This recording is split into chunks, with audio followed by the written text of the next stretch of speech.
the focus of classroom process research by including the learner in the equation. Well, that has been all for today's episode. I hope you enjoyed, and we have resolved many of your questions. Remember that the input refers to the processable language the learners are exposed to while listening or reading, the receptive skills. And on the other hand, what we call the output is the language that produces either in speaking or writing the productive skills. See you on the next time. Reasons teachers need to encourage their students to try to use the language they are learning as often as possible. It's important to give a special mention to the physical constraints. Well, if someone asks you what are the physiological factors affecting second language acquisition, we can answer that motivation, attitude, age, aptitude, cognitive style, and personality are considered as factors that influence someone in the process of second language acquisition. The most crucial elements in teaching SLA and English are affective variables: emotion, feeling, mood, style, attitude, and other elements are among this motivation. Self-assurance and anxiety in a particular determine the input and output of the second language.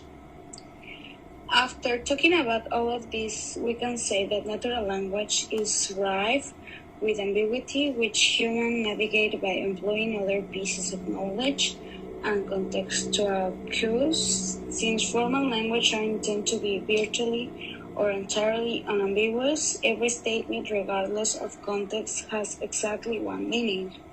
Another more focused attempt to analyze classroom complexities is through discourse analysis. This is with an interaction analysis. They take into account all the participants in interaction, despite the fact that it adds the new consideration of observing not only the language produced by interlocutors, but the way in which this language is combined to constitute more complex units of discourse. In terms of a classroom, we can distinguish between the four basic types of target language use. The first one is the mechanical. This is non-communicative exchange. The second one is the meaningful. Language is contextualized, but there is no exchange of real information. The third one is the pseudo-communicative. There is some information exchange, but in a different way from what will happen outside the classroom in natural context. And the last one is the real communicative, natural and spontaneous language use. The features of language which teachers use can have an important effect on the learning process. It has also been suggested that teachers are only one part of the communicative situation. There is also the individual who is learning. Podcast discussions with Amber. Today we are going to talk about the differences between the formal and the natural context for language learning. We are going to start with the input. This is the exposure learners have to authentic language in use. This can be from many sources, including the teacher, other learners, and the environment.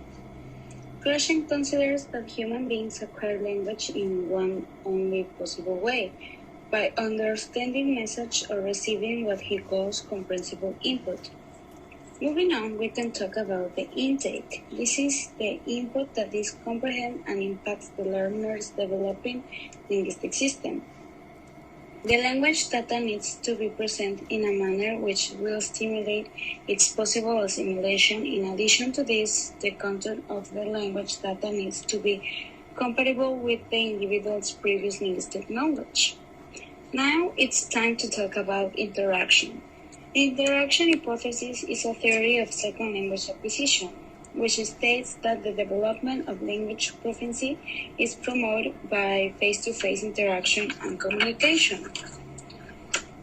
Classroom interaction is a crucial tool to involve in the learning process and enhance their learning efficiency.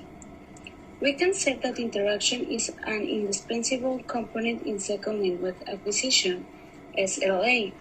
Classroom interaction has been considered one of the most important pedagogical research topics in language classroom. in recent decades, mostly due to the influence of the psychologist Lex Vygotsky. He says that sociocultural theory views the act of language learning as a social activity in which children build their knowledge through the help and scaffolding of more knowledgeable peers of teachers.